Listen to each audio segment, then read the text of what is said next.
기도하시겠습니다. 사랑과 긍휼이 많으신 주님, 저희에게 있어야 할 자리, 이 예배의 자리에 있게 하심을 감사합니다. 아멘. 담임 목사님을 통해 선포되었던 말씀을 다시 한번 복습할 때에 주님께서 우리에게 주시고자 하셨던 은혜가 더욱 더 깊게 뿌리내리게 하옵소서. 아멘. 듣는 말씀이 우리에게 지식으로 가지 않고 제 심령에게, 제 영혼에게 주시는 하나님의 음성이 되게 도와주시옵소서. 아멘. 바리새인과 율법학자들처럼 남의 죄를 보면 돌을 들고 예수님을 시험하려고 하는 우리의 완악함과 교만함을 주님 보게 하옵소서. 아멘. 나의 심령과 내 힘으로 내 죄는 감추고 애쓰면서 남의 죄는 용서할 수 없는 우리의 모순되는 죄의 문제들이 있습니다. 우리를 불쌍히 여기시어 드러나는 것이 축복임을 깨닫게 하시어 우리를 위해 십자가에 친히 달리신 주님 앞으로 나아가게 하옵소서. 아멘. 나도 너를 정죄하지 아니하노니 가서 다시는 죄를 범하지 말라.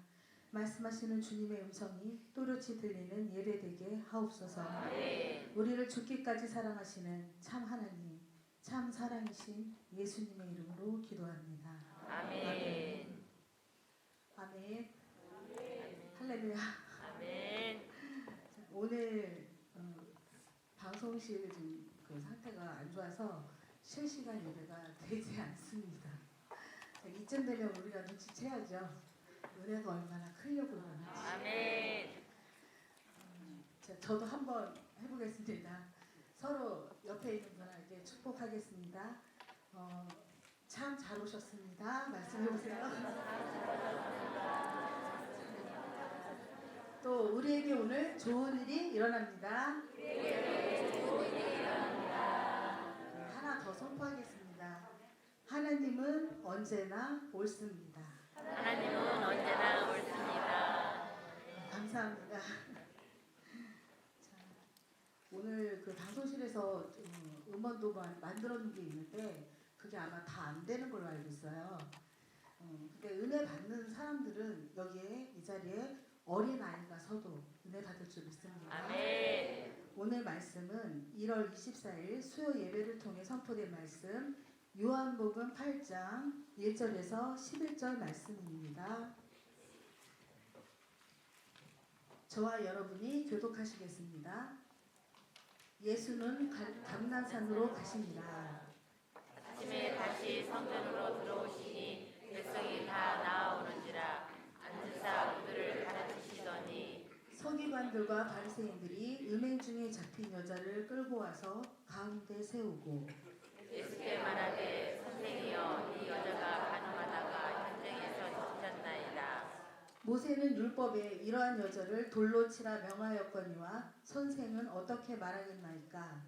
그들이 이렇게 말하면 고발할 주권을 얻고자 하여 예수를 시험함이로라. 예수께서 몸을 굽히사 손가락으로 땅에 쓰시니 그들이 묻기를 맞지 아니하는지라. 이에 일어나 이르시되 너희 중에 죄 없는 자가 먼저 돌로 치라 하시고 다시 몸을 굽혀 손가락으로 땅에 쓰시니 그들이 이 말씀을 듣고 양심의 가책을 느껴 어른으로 시작하여 젊은이까지 하나씩 나가서는 여자만 남았더라. 예수께서 일어나사 여자 외에 아무도 없는 것을 보시고 이르시되 여자여 너를 고발하던 그들이 어디 있느냐 너를 정죄한 자가 없느냐. 함께 읽겠습니다. 대답하되 주여 없나이다. 예수께서 이르시되 나도 너를 정죄하지 아니하노니 가서 다시는 죄를 범하지 말라 하시니라. 아멘. 떨립니다. 지금 다리가 너무 떨려가지고 떨지 마옵소서. 참 어울리지 않죠. 1월 24일 수요 예배 말씀입니다. 이날 말씀 중에 무명의 시를 읽어주셨어요. 영혼의 값은 비싸다. 고백이 능력이다. 회개하고 참회할 때 죄와 어둠이 떠나간다. 사단은 드러나면 떠나간다. 드러나는 것이 축복이다. 아프니까 청춘이고 아픈 만큼 성숙해진다. 그래서 영혼의 값은 비싸다.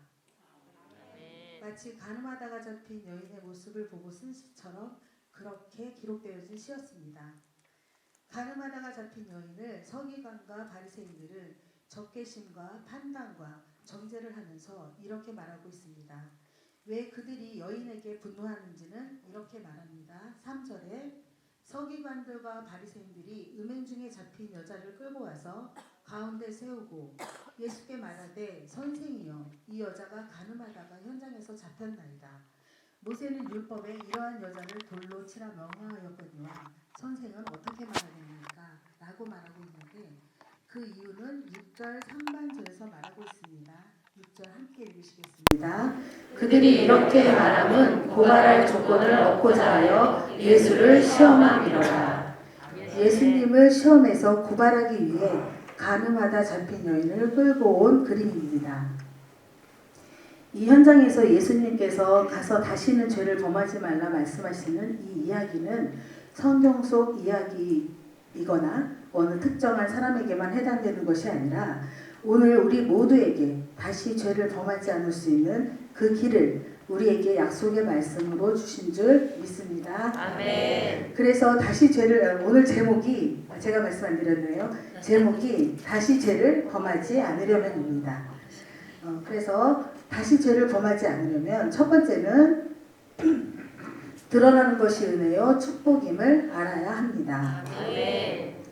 서기관들과 바리새인들이 음행 중에 잡힌 여자를 끌고 와서 가운데 세우고 예수께 말하되 선생이여 이 여자가 가늠하다가 현장에서 잡혔나이다. 가늠하다가 현장에서 잡힌 여인은 얼마나 수치스럽고 부끄러웠을까요? 인간적으로 본다면 재수 없는 일입니다. 가늠한 사람이 이 여인 한 명뿐이었을까요? 들킨 것 자체로 본다면 재수 없는 여자일 것입니다. 그러나 우리가 이 사건을 영적으로 보고 믿음으로 해석한다면 이 사건을 통하여 이 여인은 예수님을 만나게 되고 제 문제를 해결받고 끝내는 구원의 역사에 이르게 되는 줄 믿습니다. 저는 이 부분에서 너무 은혜가 컸습니다. 들키고 수치스럽고 부끄러운 그 순간 예수님을 만났다는 그 사실이 더할 나위 없는 은혜였던 것 같습니다. 만약에 이 여인이 들키지 않고 감춰져 있었다면 드러나지 않았다면 그냥 그런 인생으로 살아가고 있었을 것입니다. 예수님도 만나지 못했을 것이고 결국 죽음을 맞게 될 거고 영원한 지옥에 갈 수밖에 없었을 것입니다. 그러나 오히려 그 죄가 드러남으로 인해서 예수님을 만나고 죄가 해결되어지고 영원한 천국에 이르게 되는 줄 믿습니다. 목사님이 자주 말씀하십니다. 죄는 딱 두 종류밖에 없습니다. 실행한 죄와 실행하지 않은 죄, 또 들킨 죄와 들키지 않은 죄. 예수님께서는 분명히 마음으로 음욕을 품고 여자를 보거나 남자를 보면 그것이 바로 음란, 간음이라고 말씀하셨습니다. 실행하지 않았다고 해서 죄의 본성이 없는 게 아닙니다. 들키지 않았다고 해서 그것이 운이 좋은 것이 아닙니다. 죄는 드러날 때 힘을 잃습니다. 드러나는 것이 은혜요 축복입니다. 이 여인의 죄는 많은 사람들 앞에 드러나서 너무 수치스럽고 어쩌면 죽고 싶을 정도로 힘들었겠지만 드러남으로 인해서 그 여인은 은혜를 입을 수 있었고 구원을 얻게 된 줄 믿습니다. 적용 질문. 사람들에게는 이해하기 어렵지만 오늘 예수님 앞에 드러내야 할 은밀한 죄는 무엇입니까? 이 죄의 문제가 해결되지 않으면 우리는 자칫하면 신념을 신앙으로 알 수 있습니다. 자기 열심을 믿음이 있다고 착각할 수 있습니다.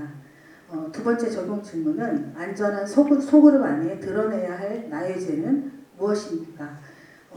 적용 질문을 계속 말씀드리긴 하지만 저는 이따 간증으로 대체하겠습니다. 내 죄를 고백하고 자백할 때 그 죄가 힘을 잃게 됩니다. 두 번째, 다시 죄를 범하지 않으려면 내 죄가 크게 보이므로 다른 사람의 죄가 작게 보여져야 합니다. 내 죄가 크게 보여질 때 다른 사람의 죄가 잘 안 보여집니다. 오늘 본문의 7절 하반절에 예수님께서는 너희 중에 죄 없는 자가 먼저 돌로 치라 말씀하셨습니다. 9절 함께 읽으시겠습니다. 시작. 그들이 이 말씀을 듣고 양심의 가책을 느껴 어른으로 시작하여 젊은이까지 하나씩 하나씩 나가고 오직 예수와 그 가운데 섰는 여자만 남았더라. 아멘. 처음에는 많은 사람들이 음행하다 잡혀온 여자를 돌로 치려고 했습니다. 근데 예수님께서 뭐라고 말씀하셨나요? 너희 중에 죄 없는 자가 먼저 돌로 치라고 말씀하셨습니다. 그랬더니 그들이 양심의 가책을 느껴서 모두 떠났습니다. 간혹 나를 덮기 위해서 양심이 무뎌질 때가 있습니다. 가끔 양심을 무시할 때가 있습니다. 양심 또한 하나님께서 주신 줄 믿습니다. 아멘. 잠깐 물 좀 마실게요. 제가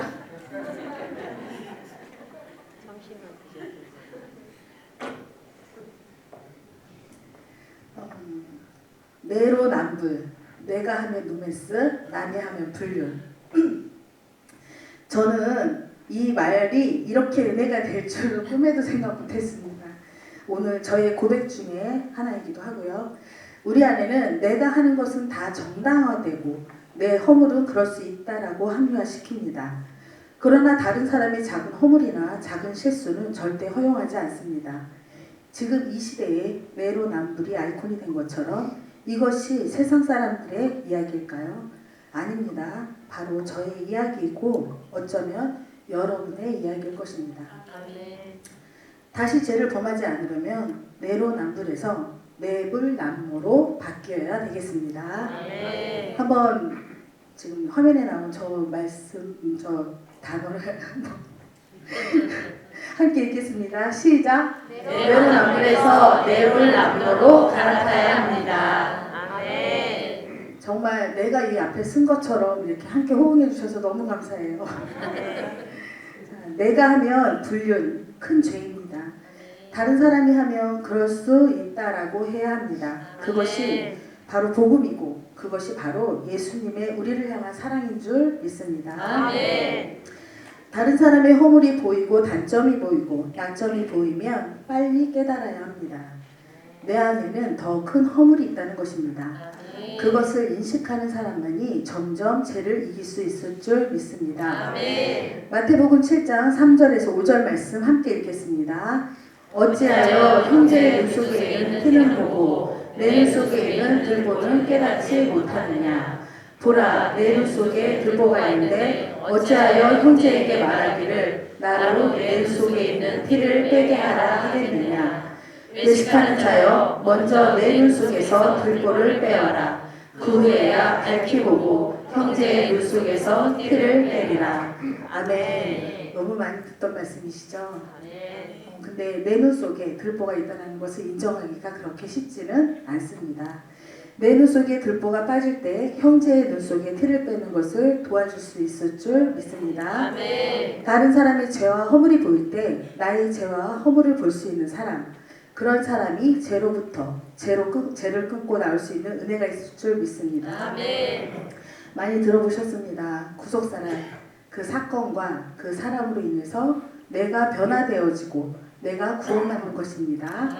또한 영성이란 변하지 않는 그 사람으로 인해 내가 변하는 것입니다. 적용 질문. 허물이 보이는 사람은 누구이며 그 모습 속에서 내가 빼내야 할 들보는 무엇입니까? 마지막 세 번째, 다시 죄를 범하지 않으려면 예수님의 죄사함을 받아야 합니다. 10절과 11절 보겠습니다.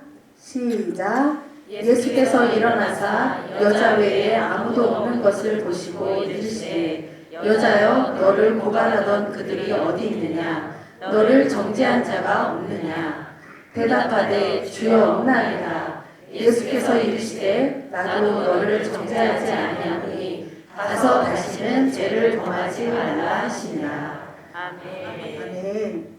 진정한 죄사함은 오직 예수님의 십자가에만 있습니다. 아멘. 우리가 아무리 노력해도 인간의 방법으로 죄사함을 이룰 수는 없습니다. 아멘. 그래서 하나님이 이 땅에 육신의 모습으로 오셔서 죄 없는 그분이 십자가 위에 우리의 모든 죄와 우리의 모든 고통과 우리의 죽음을 대신해서 한 몸에 그 모든 저주를 받아내셨습니다. 아멘. 예수님의 십자가를 기억할 때 우리는 죄로부터 점점 멀어질 줄 믿습니다. 아멘.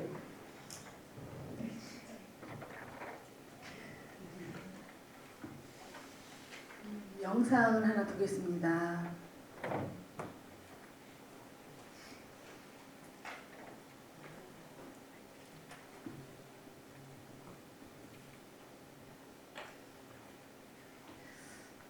영상까지 안 되면 진짜 은혜 대박인데요.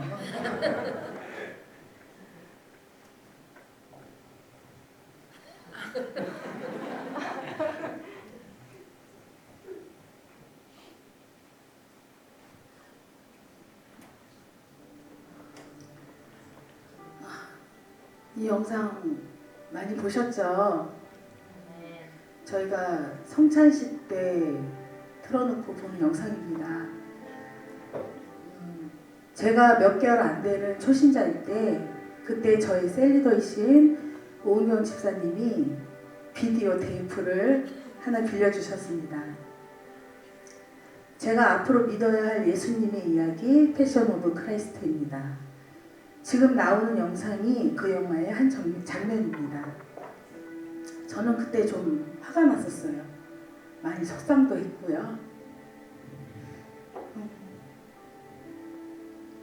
제가 앞으로 믿어야 할 신의 이야기인데 너무 힘없고 초라한 예수님의 모습을 보면서 앞으로 믿기는 해야겠고 너무 무능해 보이는 예수님의 모습에 속상했었습니다. 여태껏 모든 신이라고 하는 이미지는 악의 무리를 싹 다 물리쳐주고 잘 믿으면 복을 내려서 잘 살고 배부르게 해주는 뭐 그런 이미지 아닌가요? 그런데 신중의 신, 유일하신 우리 예수님은 왜 저런 모습으로 있으셨을까요? 교회 오래 다니신 분들은 저 장면을 아마 거짓말 조금 못해서 100번은 보셨을 거예요. 그렇게 많이 보다 보니 이젠 눈물도 없고 감각도 둔해지시진 않으셨나요? 한 10년 넘으면서 저는 좀 그랬었던 것 같아요. 특별한 날 성찬식 하거나 이럴 때 흘러나오는 영상이기 때문에 어쩌면 당연히 그냥 나오는 장면, 또 저는 찬양에 신경을 써야 했고 예식에 신경을 더 썼습니다. 제 마음엔 성찬의 의미보다 예식에 더 집중했습니다. 내 죄를 대신해서 고통당하시고 모욕과 저주와 그 버림받음과 죽음의 고통에까지 다 이루신 주님. 음부의 권세를 한 몸으로 다 받아내신 예수님. 이사야 53장 5절 말씀 함께 읽으시겠습니다. 이사야 53장 5절 말씀 시작. 그가 찔림은 우리의 허물 때문이요 그가 상함은 우리의 죄악 때문이라. 그가 징계를 받음으로 우리는 평화를 누리고 그가 채찍에 맞음으로 우리가 나음을 받았도다. 아멘. 예수님의 십자가가 아니고는 어떤 죄도 용서받을 수 없습니다. 그러나 예수님의 십자가가 나의 십자가가 된 사람은 죄가 싫어지고 죄에 대하여 경각심이 생겨지고 그 죄가 멀어지게 된 줄 믿습니다. 히브리서 12장 2절에서 이렇게 말씀하십니다. 함께 읽으시겠습니다.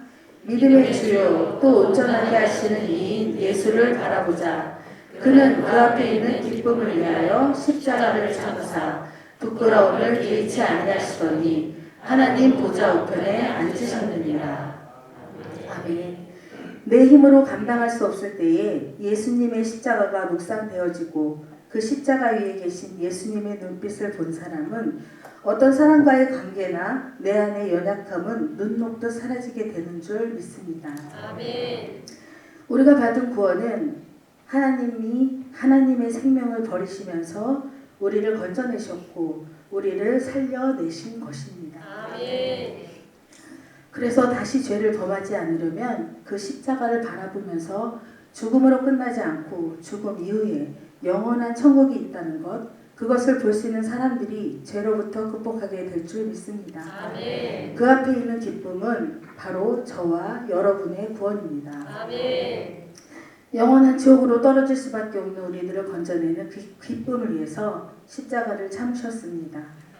십자가를 통해 내 죄의 문제, 또 다른 사람을 용서하지 못하고 있는 나의 한계적인 모든 문제들을 주님이 해결해 주신 줄 믿습니다. 아멘. 주님께서 말씀하십니다. 나도 너를 정죄하지 않으려니 가서 다시는 죄를 범하지 말라. 다시 죄를 범하지 않으려면 예수님의 십자가의 용서와 사랑을 계속해서 경험해야 합니다. 아멘. 적용 질문 1. 죄의 유혹에서 십자가의 사랑으로 승리한 것은 무엇입니까? 2. 죄의 유혹에서 십자가의 사랑으로 극복해야 할 것은 무엇입니까? 오늘 말씀을 정리하겠습니다. 다시 죄를 범하지 않으려면 첫 번째, 드러나는 것이 은혜로 축복임을 알아야 합니다. 두 번째, 내 죄가 크게 보이므로 다른 사람의 죄가 작게 보여져야 합니다. 세 번째, 예수님의 죄사함을 받아야 합니다. 아멘. 이제 큰 산을 하나 넘었습니다.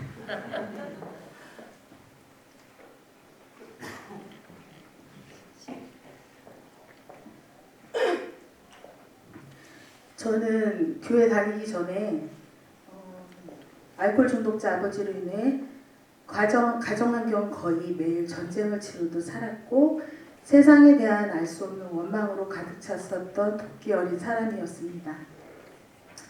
술에 질리기도 했을 텐데 저 또한 음주 가무와 각종 중독의 즐거움을 쫓으며 살고 있었던 저에게 36살 12월에 거부할 수 없는 하나님의 부르심으로 친정엄마가 다니고 있던 파주에 있었던 지금의 좋은 나무 교회에 출석하였고 넘어지고 자빠지고 반복하면서 두 분 목사님의 헌신된 보살핌과 그때는 미처 몰랐던 몇 명 안 되는 소중한 지체들과 함께 믿음 생활하며 지금 이 시간 이 자리까지 있게 되었습니다.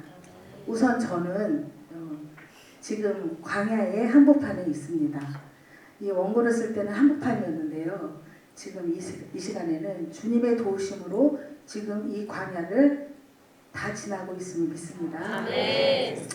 그런 제가 이런 자리에 서도 되나 여러 번 고민 끝에 순종하게 되었고 저도 살고 지금 혹시 저와 같은 어려움을 겪는 분이 한 분이라도 계시다면 그분을 위해서 저를 세우신 하나님의 계획을 믿으며 섰습니다. 아멘. 작년 새로 조직을 개편한 후 2달 사이에 세런들이 줄줄이 나가면서 저는 신령에 적지 않은 타격을 받게 됩니다.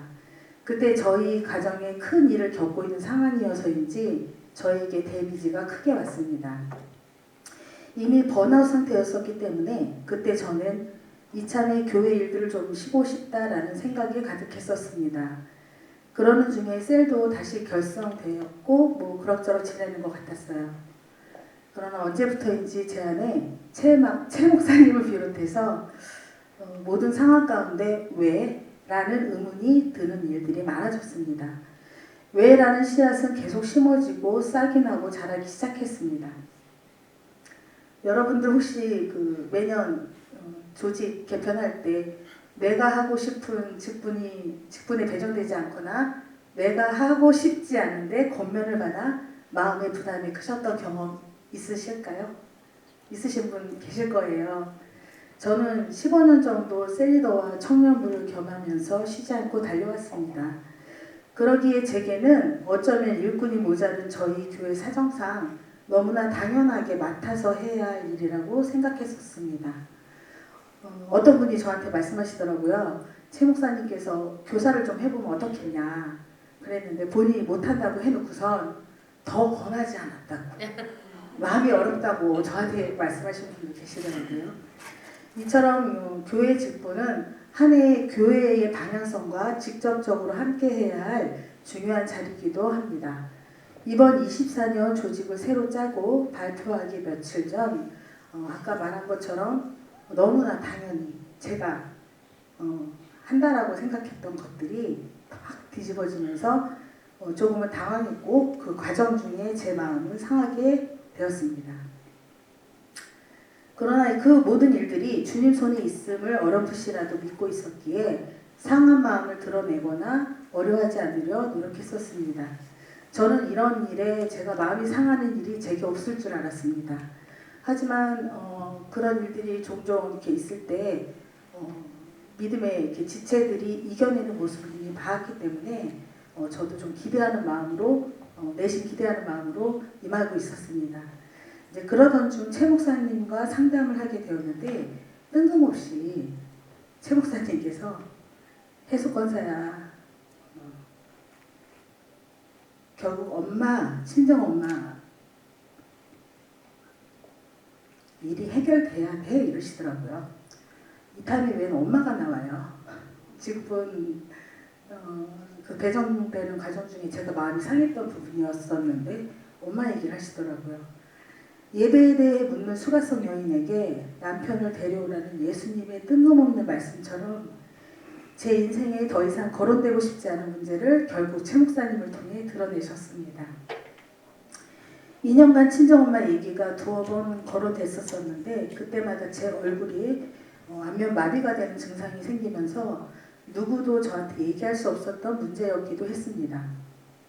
예전에 간증했을 때 저는 친정엄마를 미워하고 용서하지 못하고 있다고 했었는데 아직도 아니 어쩌면 그전보다 더 심한 미움을 간직하고 있었습니다.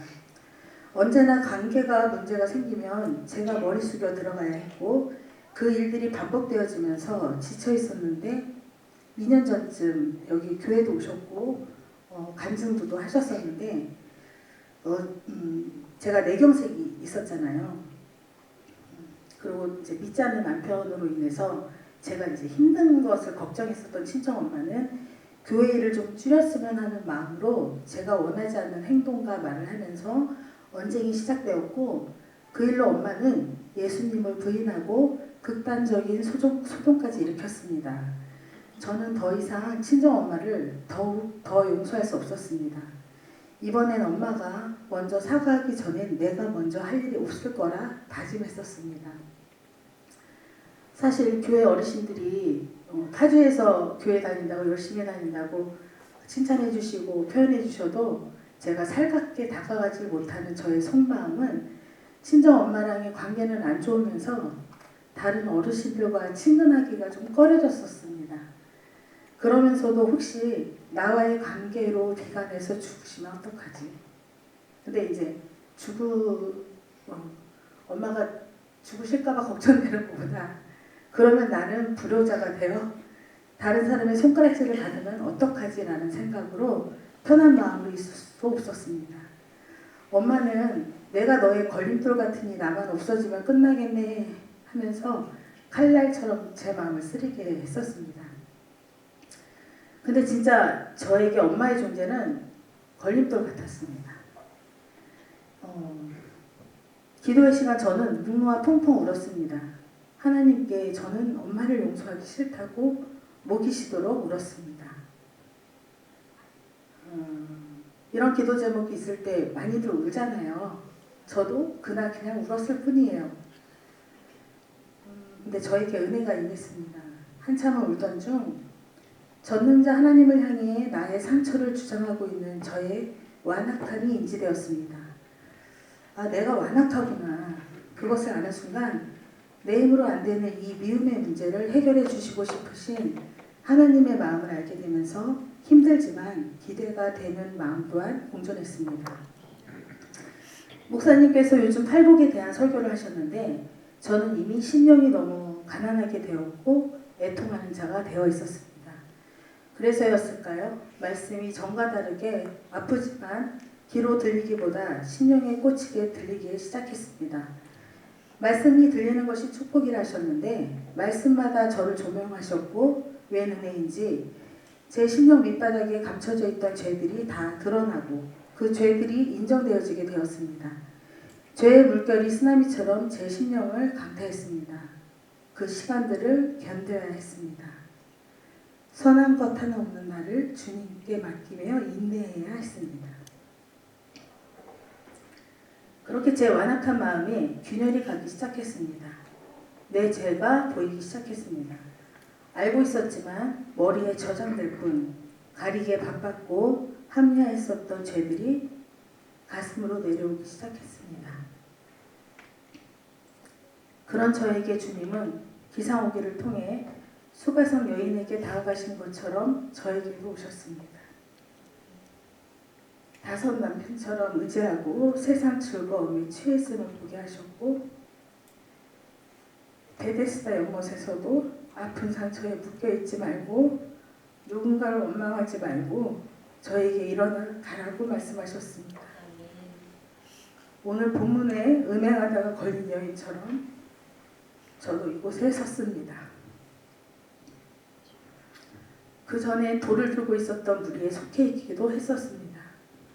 내 안에 미움의 뿌리가 깊이 박혀서 친정엄마를 비롯해 지체들을 판단, 정죄하였기에 관계의 어려움을 만들면서도 내가 아닌 상대의 연약함 때문이라고 생각했었습니다. 아까 말한 것처럼 말 그대로 내로남불의 주인공이었습니다. 그러나 내 죄가 점점 크게 보이고 있는 지금 제가 얼마나 교만한 사람이었는지, 무엇보다 주님을 믿는다고 하면서 상대방을 얼마나 판단, 정죄하며 살아왔는지 하루하루 깨닫게 해주시는 은혜에 살고 있습니다. 저번 주에 그전과 다른 마음으로 5일 금식을 했습니다. 하나님, 저의 이 어려운 관계를 풀어주세요. 저의 죄를 해결해 주세요가 아닌, 죄가 드러나서 나 자신조차 나를 용서할 수 없는 이 수치스러운 시간, 오직 예수님을 만나고 싶었습니다.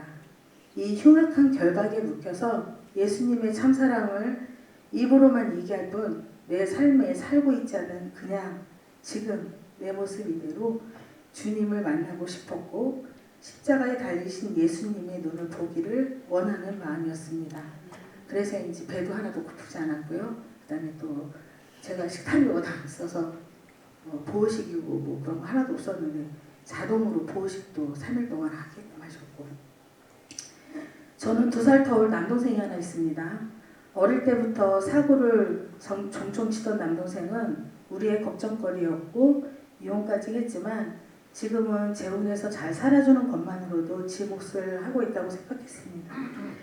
나이가 이제 들어서인지 저와 관계가 틀어진 엄마 옆에 아무도 없으니 안쓰러워 엄마를 예전보다 좀 더 잘 챙기더니 오히려 그동안 누나 힘들었겠다고 제 마음을 알아주기도 했었습니다.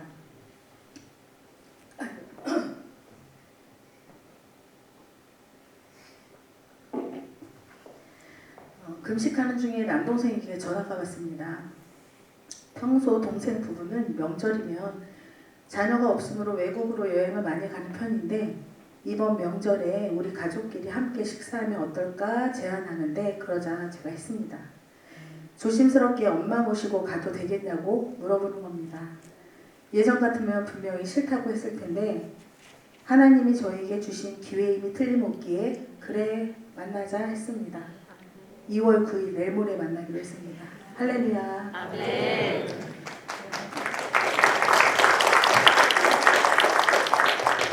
또 동생이 그러더라고요.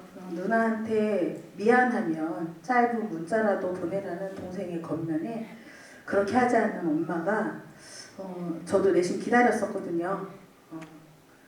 근데 참 노인네 참 자존심을 들고 있는 완악한 바리새인이 바로 저였습니다. 주님의 사랑을 받았으면서도 누구도 용서하지 않고 있었던 사람이 바로 저였습니다. 우리의 죄를 위해 십자가에서 한마디 변명도 없으셨던 주님의 눈을 바라보게 하옵소서. 지금 이 시간 선포합니다. 우리가 우리의 죄를 인지하고 드러낼 때 죄는 더 이상 우리를 묶을 수 없게 될지어다. 아멘. 내 죄는 크게 보이고 다른 사람의 죄는 작게 보이는 은혜는 있을지어다. 아멘. 그리하여 십자가의 용서와 사랑이 우리 안에 가득 넘쳐날지어다. 아멘. 우리의 죄를 위하여 이 땅에 오신 주님, 십자가의 모진 고통을 다 받아내시고 끝까지 승리하신 주님의 참사랑을 생각하시면서 찬양을 올려드려야 하는데 지금 음원이 안 될 거예요.